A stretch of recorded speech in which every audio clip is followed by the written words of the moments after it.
गांव के बाहर एक पुराना टूटा फूटा हवेलीनुमा घर था। कहते हैं बरसों पहले वहां एक औरत रहती थी जिसे गांव वालों ने काला जादू करने के शक में जिंदा जला दिया था। मरते समय उसने श्राप दिया था कि जो भी इस घर में आएगा वह जिंदा नहीं बचेगा।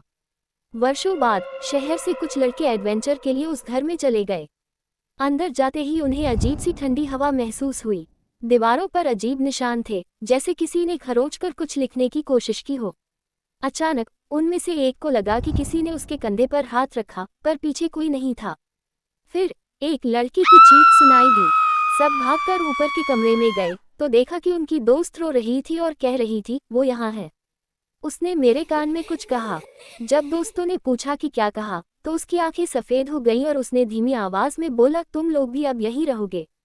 अगली सुबह गांव वालों को उस घर के पास एक दीवार पर खून से लिखे नाम मिले। वे वही लड़के थे जो रात को गए थे, मगर वे खुद कहीं नहीं मिले। क्या वे चुड़ैल के शिकार हो गए, या वे आज भी उस हवेली में भटक रहे हैं?